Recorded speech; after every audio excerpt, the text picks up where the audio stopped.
Assalamualaikum, hai teman-teman, jumpa lagi dengan kami di Geng Seru Family. Di video kali ini saya akan review genset merek Takeru Ryu tipe Green 1500. Nah, baik teman-teman, kita akan lihat apa saja kelebihan dan kekurangannya. Ya, pertama kita lihat dulu spesifikasi daripada genset ini. Yang pertama, daya listriknya 1200 watt ya teman-teman. Kemudian tegangan 220 volt, frekuensinya 50 Hz. Ini si satu pas, jadi bisa langsung kita gunakan. Kemudian genset ini sudah 4 tak. Bahan bakarnya itu bensin, tapi saya menggunakan Pertamax dan tidak perlu campuran oli lagi. Ini tingkat kebisingannya 56 desibel ya. Kapasitas tangki bahan bakarnya 6 liter. Nah, kemudian instrumen-instrumen yang ada pada genset ini, yang pertama ini ada indikator level bahan bakarnya, itu masih sistem manual ya. Kemudian ada indikator tegangan, ini indikator tegangan dan frekuensi 3-in-1 ini hanya apa ya, nanti kita lihat. Kemudian ada tombol on off ini untuk mematikan genset, on untuk menghidupkan genset. Ini stop kontak untuk keluaran AC. Di sini saya standby kan terus ya, karena di dalam rumah itu ada handle untuk mengubah dari PLN ke genset. Jadi walaupun di sini sudah connect genset yang hidup, ya listriknya belum akan masuk ke rumah apabila handlenya belum saya on-kan. Kemudian startingnya sistemnya masih pakai coil, dia masih manual. Kemudian ini ada filter udara, ini coknya. Ini ada switch bahan bakar, posisi on dan off. Nah, kelebihan daripada genset ini, yang pertama dia tangki bahan bakarnya cukup besar ya, 6 liter. Jadi dengan tangki sebesar ini genset ini bisa hidup 24 jam dengan beban standar. Penerangan saja bisa lebih satu harian ya, bisa 1 harian. Kemudian kelebihan lainnya, dia sudah dilengkapi dengan AVR, automatic voltage regulator, itu berfungsi untuk menstabilkan tegangan. Kemudian sistem proteksi juga, jadi sudah dilengkapi sistem proteksi overload. Ini sudah saya buktikan bahwa dengan kelebihan beban, genset ini otomatis akan mati sendiri dan aman ya, tidak merusak genset karena sudah ada sistem proteksinya.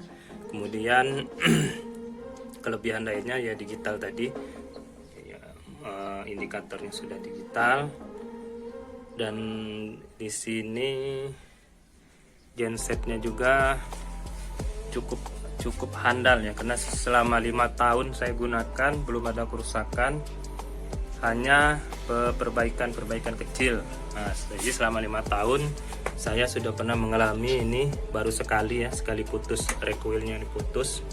Kemudian ini selang ini, nah ini selang bahan bakar, dia kalau lama dia akan pecah. Nah ini kayak ini selama 5 tahun juga baru 1 kali saya ganti. Nah, jadi kalau misalnya gensetnya dalam posisi mati, ini switchnya kita off kan aja, jadi bahan bakarnya tidak turun dan tidak merusak selang ini. Kemudian perawatan yang dilakukan ya standar ya. Ini ada filter udara, ini kita bersihkan rutin setiap 3 bulan kita cek. Kemudian ada busi. Busi ini juga selama 5 tahun belum saya buka karena belum ada kendala dan startingnya masih mudah. Kemudian yang paling penting adalah oli. Nah, ini oli, ini untuk buang oli dan ini untuk input oli. Olinya pakai oli motor ya, kenapa tak? Jadi selama ini saya lakukan penggantian oli 3-6 bulan sekali, tergantung sering atau tidaknya genset ini digunakan. Tapi saya ganti rata-rata di 6 bulan sekali karena termasuk jarang saya gunakan. Nah, dengan 1200 watt ini saya sudah buktikan bahwa dia masih mampu untuk dibebani 1 unit AC. Nah, tapi AC-nya AC yang low watt ya, AC low watt itu sudah saya tes, itu bisa. Kemudian ada AC inverter Jadi cuma satu AC dengan catatan beban listrik lainnya kita kurangi seperti televisi, kulkas, itu penghangat nasi itu kita matikan semua. Jadi hanya AC dan penerangan lampu.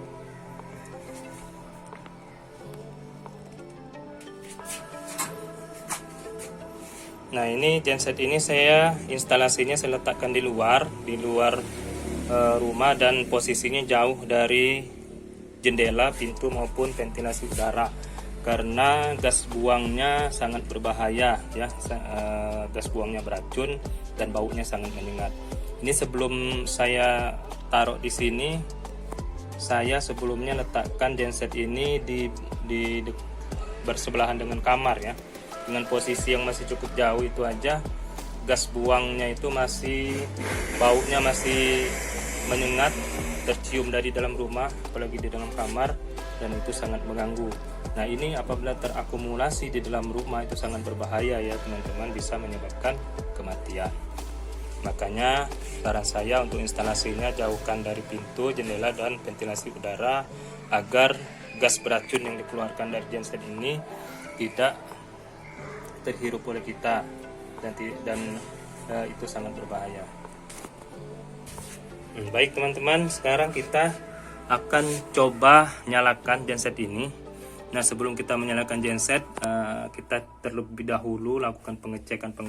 Yang pertama tentunya ini bahan bakarnya masih ada atau tidak.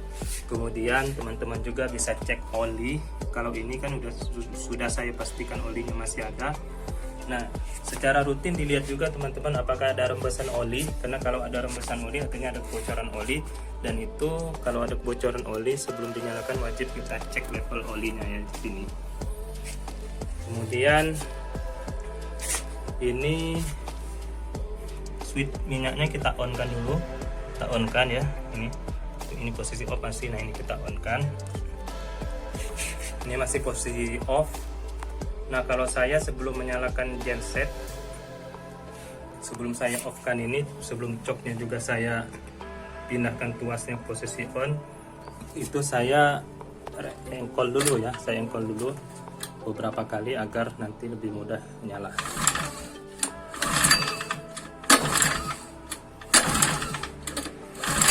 Nah, sudah kita engkol dulu, kemudian ini tombolnya kita on-kan. Ya teman-teman, kita on-kan. Kemudian coknya kita on-kan. Sekarang kita nyalakan lagi ya.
Nah, itulah tadi sudah kita tes nyala ya.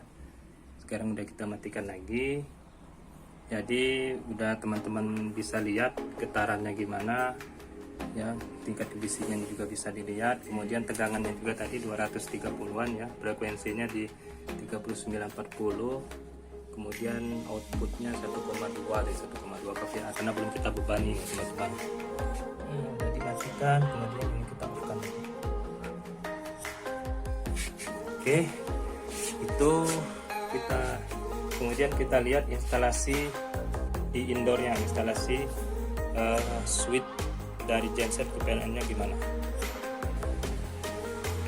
Nah teman-teman, ini instalasi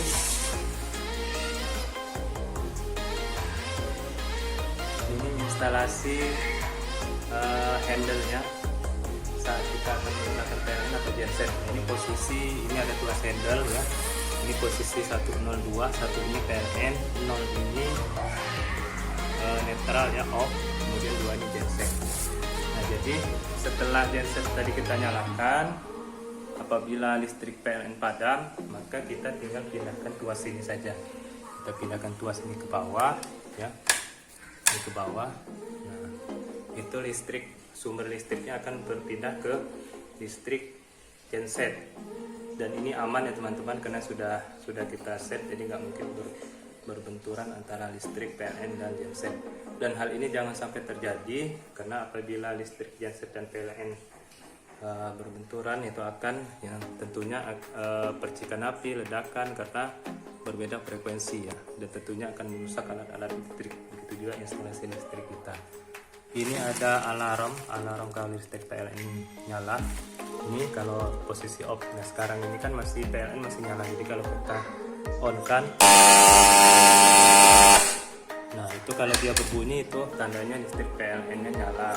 Kemudian kita ganti lagi switchnya, handle-nya jadi sumber PLN.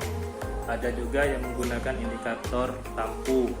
Nah, kalau saya pakai sirine ya, jadi kalau posisi jauh dari sini juga masih kedengaran kalau listrik PLN nya sudah nyala.